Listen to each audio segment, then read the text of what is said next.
오늘 새벽빛과 늦은 비처럼 임하시리라는 제목으로 함께 말씀을 좀 나누려고 합니다. 오늘 읽은 호세아서의 이 배경은 1장 1절에 잘 기록되어 있습니다.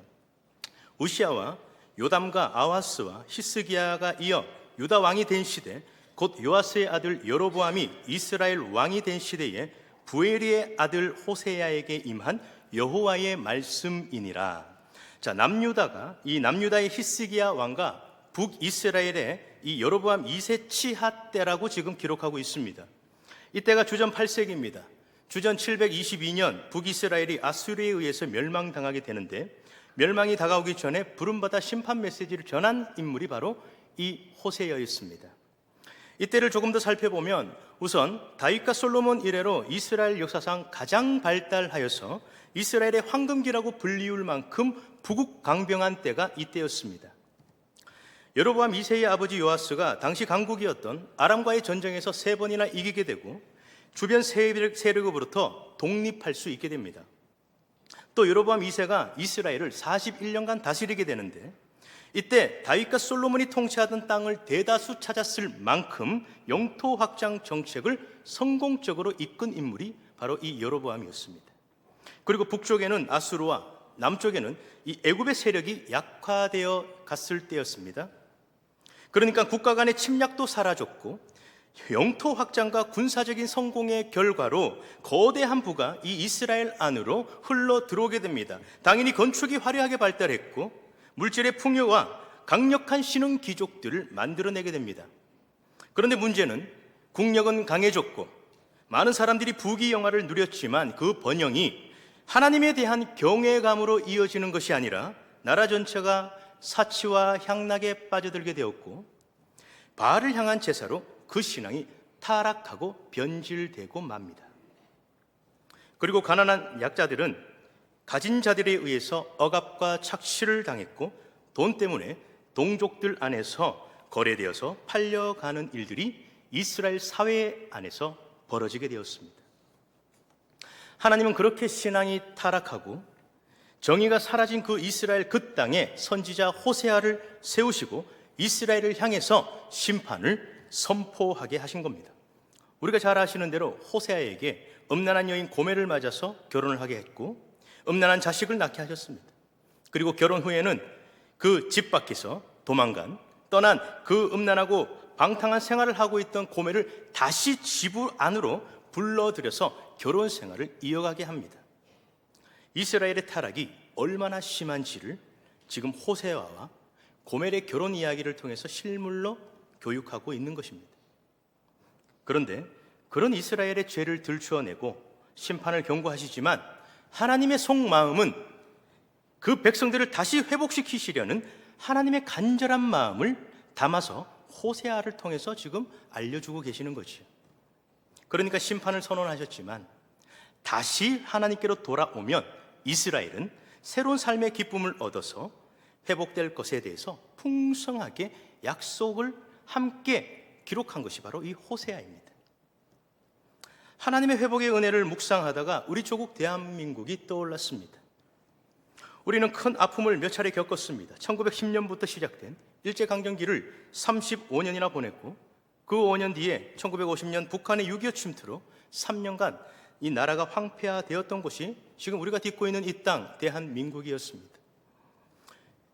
그런데 수많은 선교사님들의 섬김과 희생으로 이 세워진 이 조국 교회에서 성도들의 처절한 눈물과 기도가 있었기 때문에 교회가 다시 살아 움직이기 시작했고 1960 그리고 70년부터 교회가 급성장해서 1980년 90년대에 크게 부흥하게 됩니다.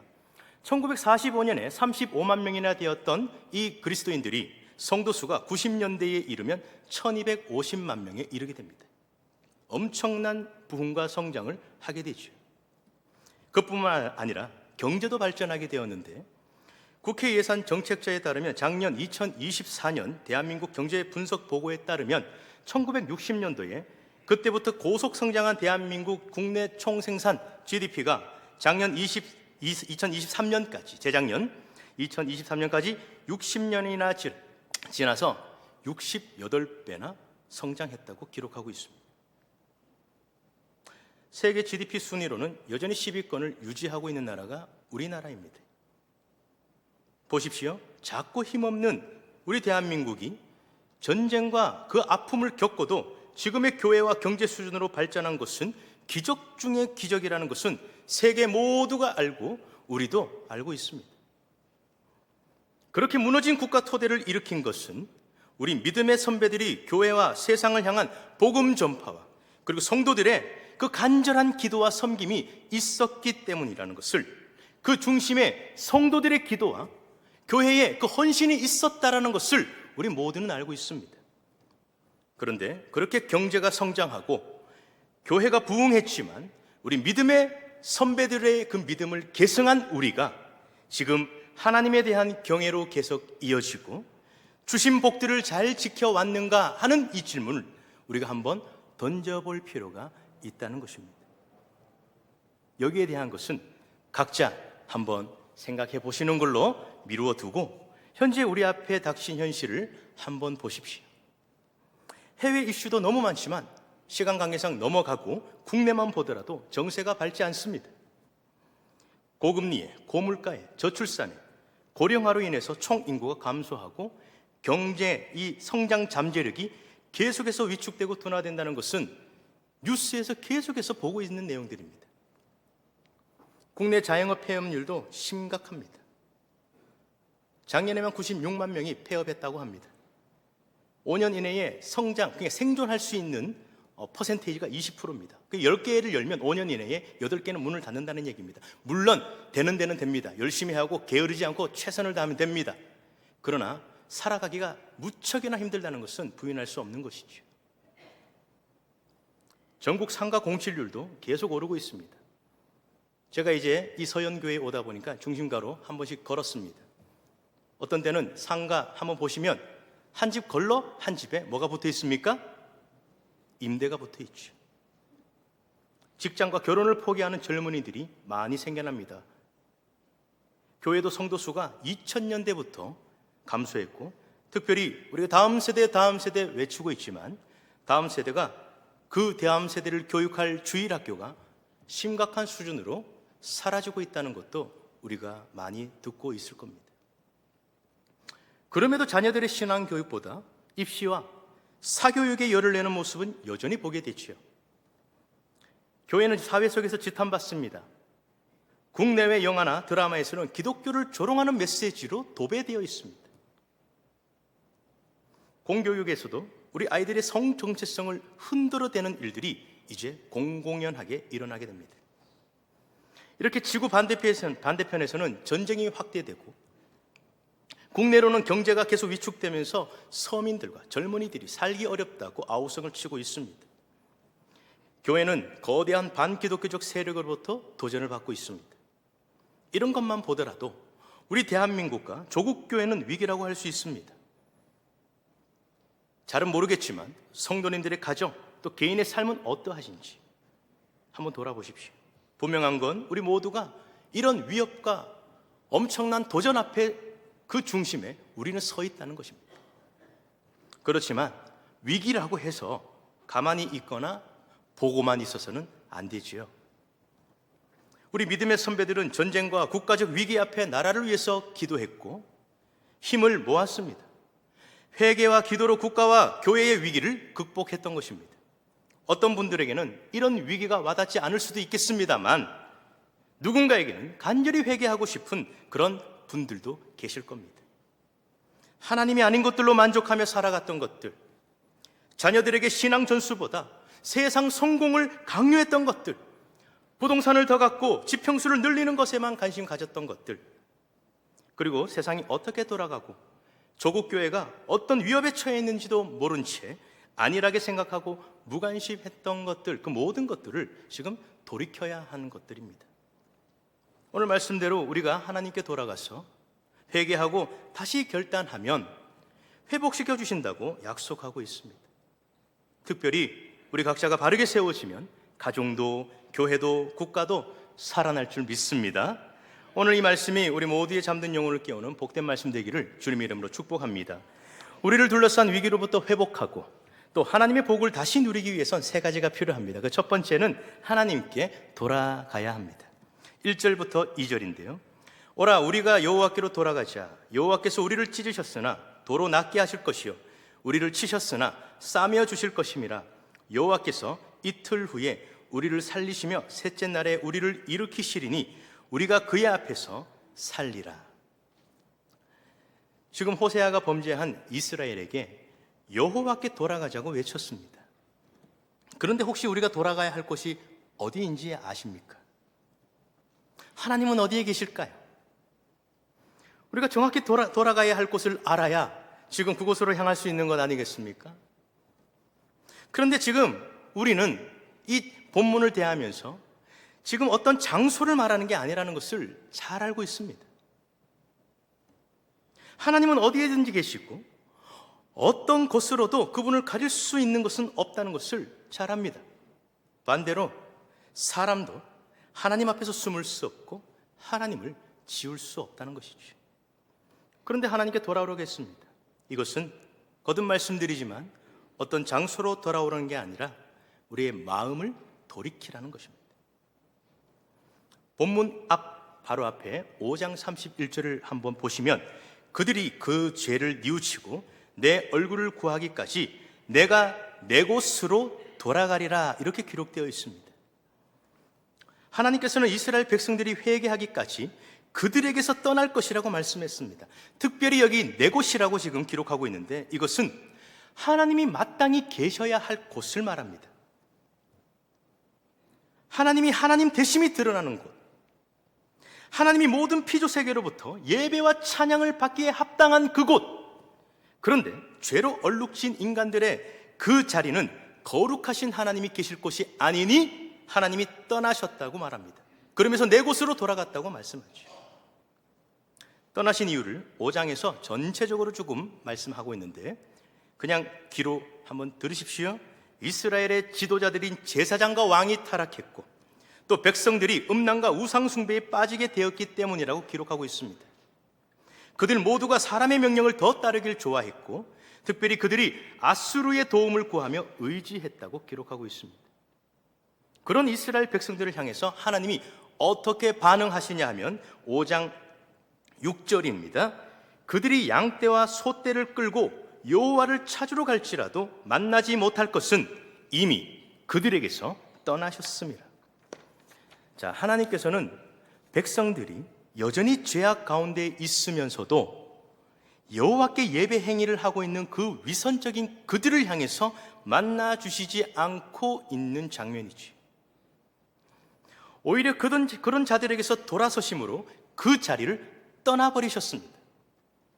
여기 눈여겨보셔야 합니다. 죄에서 떠날 마음이 없으면서 양과 소라는 제물을 끌고 어떤 예배할 장소로 찾아가는 이 행위를 매우 싫어하신다는 겁니다. 그 행위를 통해서 하나님과의 관계를 유지할 수 있다고 여기는 그 위선에서 벗어나야 한다는 겁니다. 누가 하나님을 만날 수 있는가 하면 그 죄악에서 떠나 마땅히 경배받아야 할 그곳에 하나님을 다시 모시고자 갈망하는 자에게 나타나시는 겁니다. 그때 그곳에서 하나님과의 아름다운 만남이 이루어지게 되는 겁니다.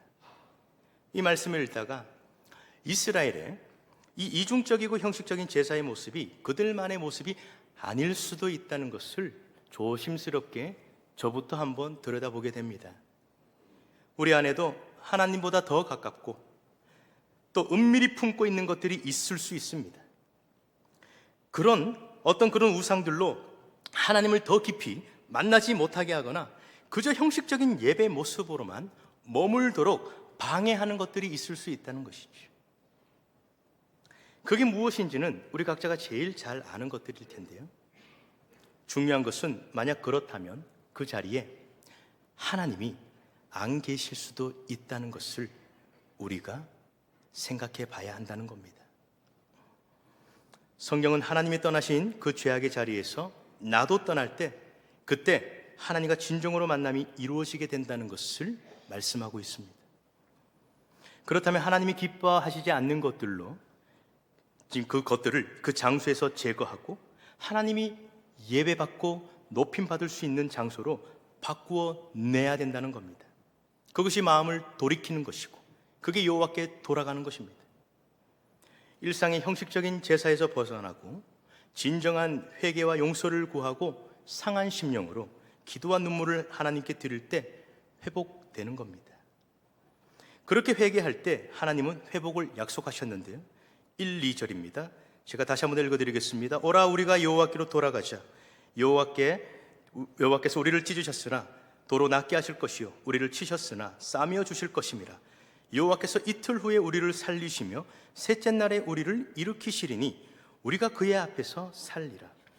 하나님이 징벌로 손대신 것들로 지금 모든 것으로부터 회복시켜 주시겠다고 말씀하셨습니다. 이틀 후에 살리시고 셋째 날에 우리를 일으키시리니 이렇게 말씀하셨는데요. 완전히 죽어서 소망이 끊긴 그 절망의 상황이라고 해도 하나님은 그 상황들, 형편들, 환경들을 역전시킬 수 있다는 것을 지금 우리에게 보여주고 있습니다. 새로운 생명과 소망을 가지고 하나님 앞에서 살 수 있다고 하나님께서 약속하고 있는 것입니다. 지금 대한민국 안팎으로 아까 우리 집사님 기도하셨지만 지금 얼마나 복잡하고 얼마나 힘이 듭니까? 보는 것만으로도 피로도가 쌓여서 참 이 땅 조금 신앙이 조금 약할 때는 이 땅 참 싫다 이런 생각까지 하게 됩니다. 그러나 온 나라가 시끌시끌하고 답답하고 아무런 소망이 보이지 않더라도 하나님께서 바꾸시면 그 문제가 해결될 줄 믿습니다.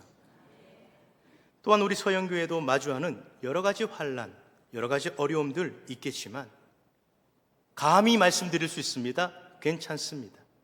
왜냐하면 하나님이 그 능력의 손으로 우리 교회를 다시 붙드시면 다시 회복시켜 주실 것이고 모든 것들을 아물게 하실 줄 믿습니다. 뿐만 아니라 우리 가정과 사업과 각자의 모든 어려움들도 우리가 진정으로 하나님께 돌아가 하나님의 그 임재를 구하며 엎드릴 때 우리가 알게 모르게 찢겨진 것들이 낫게 될 것이고 또 치신 것들도 싸매어 주셔서 온전함을 얻고 평안함도 누리게 될 줄 믿습니다. 그러니 우리 안에 있는 모든 은밀한 우상들을 제거하고 하나님을 향한 내 마음을 똑바로 세워가시는 그런 신앙의 삶 우리가 다 살아가시는 저와 여러분들이 되시기를 주님의 이름으로 축복합니다.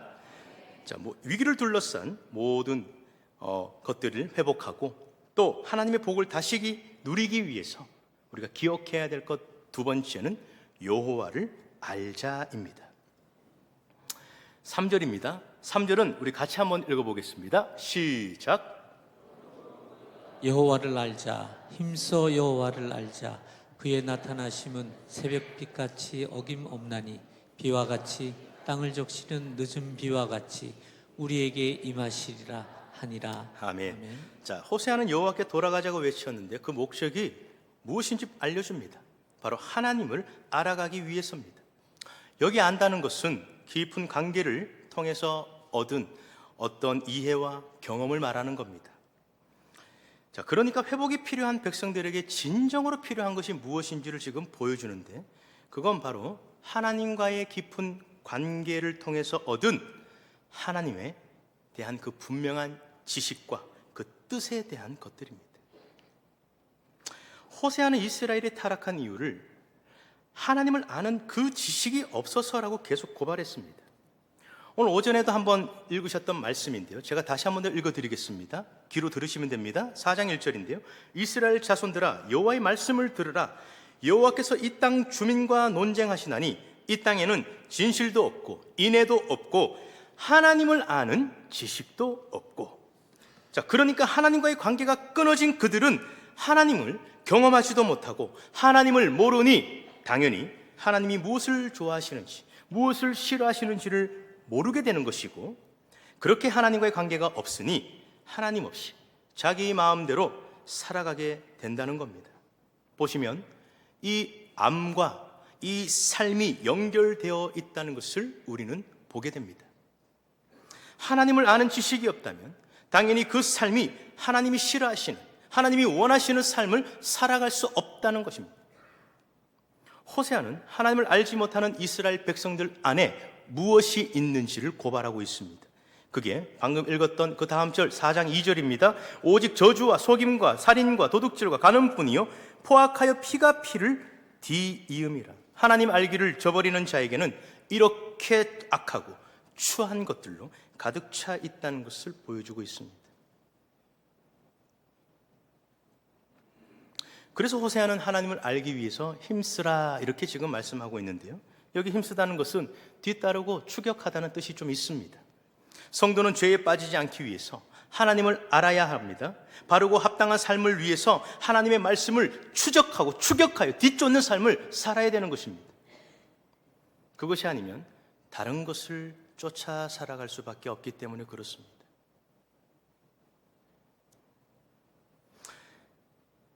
하나님에 대한 모든 정보는 지금 여러분들에게 다 지금 있는, 들고 계신, 또 들고 오신, 들고 가실 그 성경책에 다 있습니다.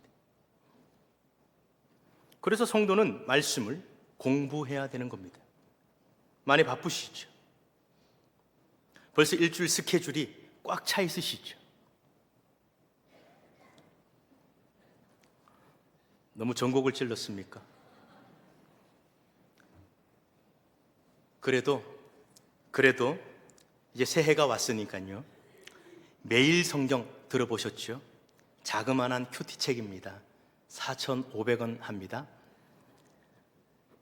조금씩 짬을 내어서 큐티해 보시는 것 괜찮습니다.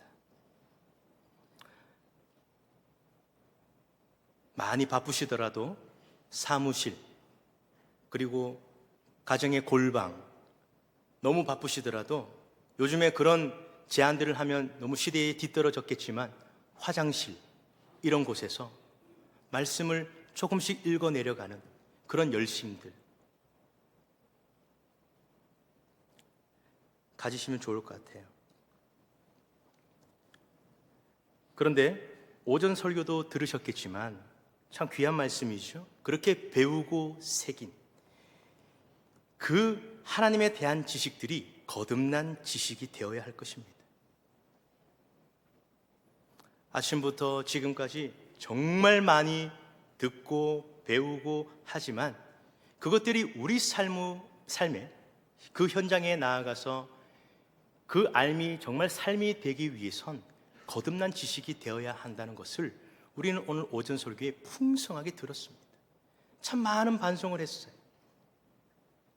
그런 결단들이 저와 여러분들에게 다시 한 번 더 있었으면 좋겠고, 바라고 소망하는 것은 우리 서영교회 모든 성도님들이 매일매일 말씀을 열어서 풍성하게 읽고 그 말씀이 내 삶의 기준과 방향이 되어서 방탕하고 어지러운 이 세상 속에서도 하나님이 기뻐하시는 삶을 분명하게 선택하며 죄악에서 떠날 수 있는 힘과 용기와 바른 지식이 될 수 있기를 주님의 이름으로 축복합니다. 이렇게 하나님을 알기 위해 몸부림칠 때 하나님의 아름다운 복이 임하게 되는데요, 그게 3절 하반부입니다. 그의 나타나심이 새벽빛같이 어김없나니 비와 같이 땅을 적시는 늦은 비와 같이 우리에게 임하시리라. 자, 하나님을 알기 위해 애쓰는 자에게 하나님의 임재하심이 나타난다고 지금 기록하고 있습니다. 하나님께서 직접 나타나고 임하신다고 말씀합니다. 그들에게서 떠나셨던 하나님이 이제 그들이 있는 장소로 다시 옮겨오고 있다는 장면입니다. 그런데 어떤 모습으로 오시냐면 새벽빛같이 오신답니다. 여러분, 새벽빛, 그 빛은 어떤 빛입니까? 새나라 새 어린이처럼 늘 일찍 주무셔서 새벽을 잘 모르실 수도 있겠지만 새벽기도 나오시는 우리 장로님들, 권사님들 잘 아시죠?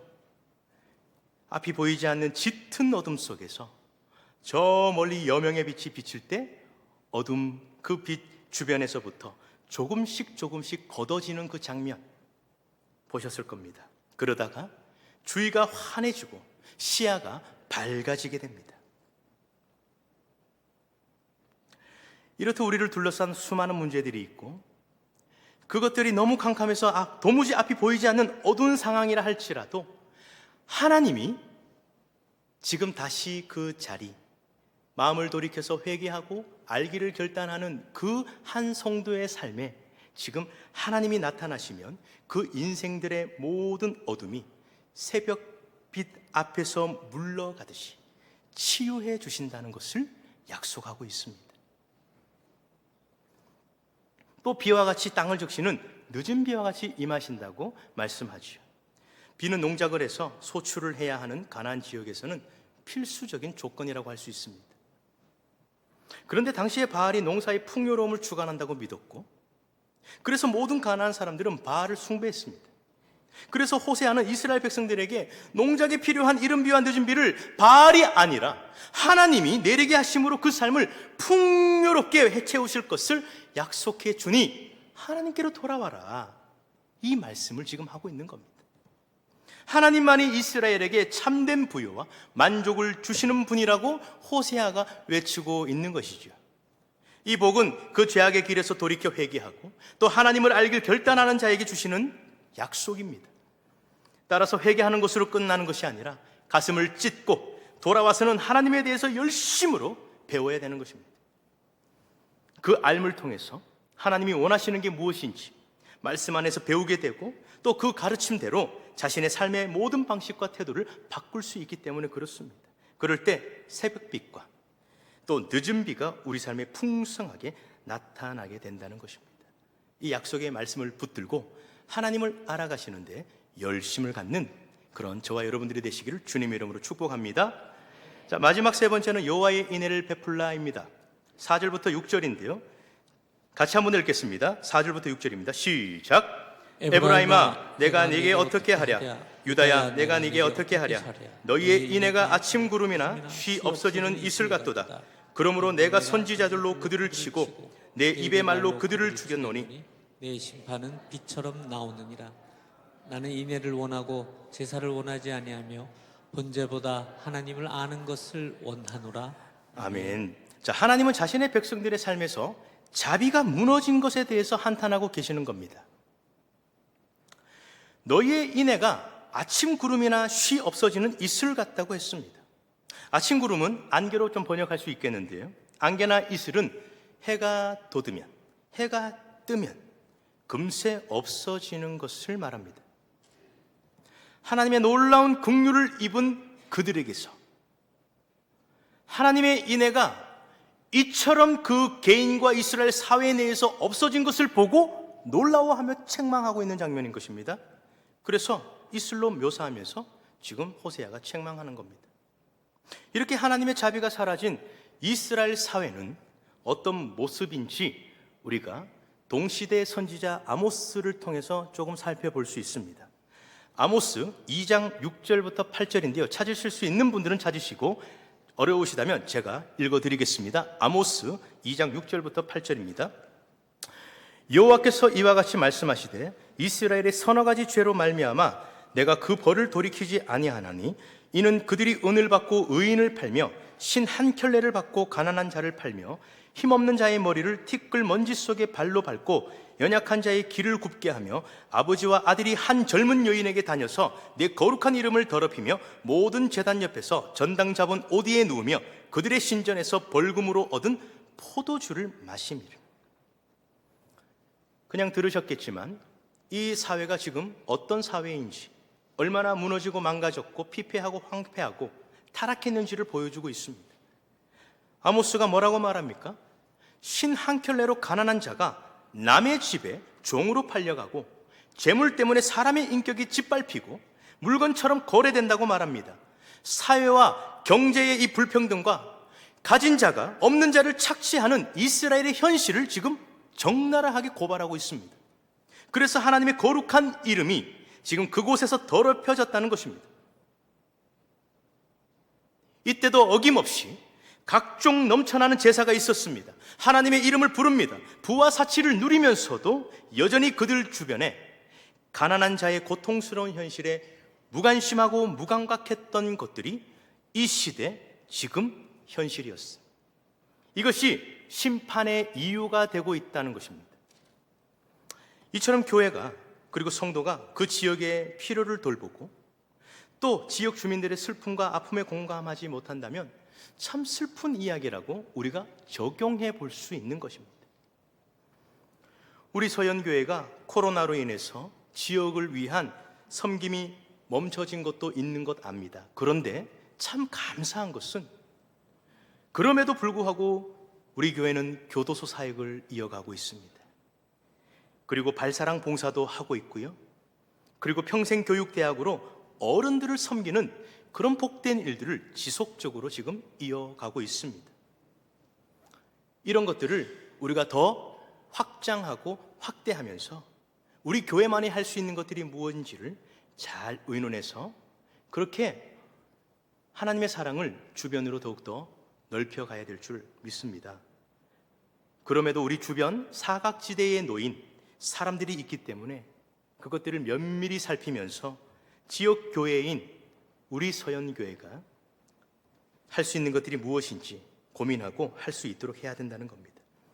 그렇게 우리 서연교회가 지역과 세상의 필요를 세우는 그 사역에 참여할 때 우리를 통해 주변이 변화되고 회복되는 것입니다. 하나님은 인애를 원하고 제사를 원하지 않고 번제보다 하나님을 아는 것을 원한다고 분명하게 말씀하고 있죠. 이것은 예배드리지 말고 제물이 필요 없다는 말이 아닙니다. 하나님께 예배를 드리는 자는 반드시 삶에서 하나님의 긍휼이, 그 인애가 흘러 넘쳐야 된다는 것을 강조하고 있는 것이죠. 그래서 셀 수 없이 예배를 드리고 많은 헌금을 드려도 주변을 향한 우리의 인애, 하나님이 주시는, 하나님께 받은 그 경험했던 그 인애를 우리가 지금 흘려보내지 않고 사라졌다면 하나님과의 아름다운 관계가 이어질 수 없다는 것을 조금 심각하게 받아들여야 된다는 겁니다.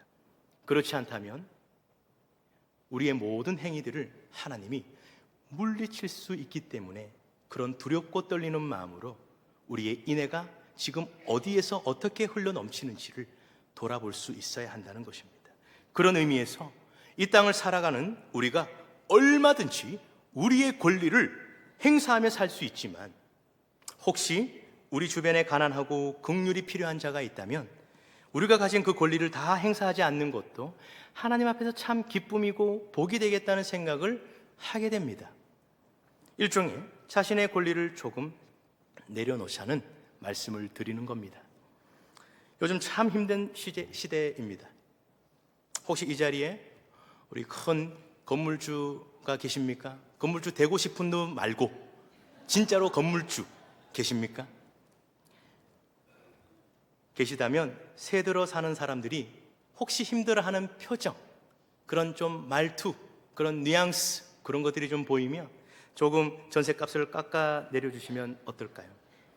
저희 집 이야기는 아니니까 누구의 이야기를 듣고 지금 전하는 것도 아닙니다. 자주 들리는 시장에서 내가 소비자이기 때문에 몇 백원 더 깎으려고 하는 그런 거 조금 멈추자는 이야기죠. 그리고 택시에서도 내릴 때 악착같이 잔돈 주이소 이런 거 말고 막 세하려 보고 그런 거 말고 좀 잔돈은 아유 많이 힘드시죠? 그냥 잔돈 가지십시오, 힘내십시오 하고 내린다면 얼마나 보기 좋을까요?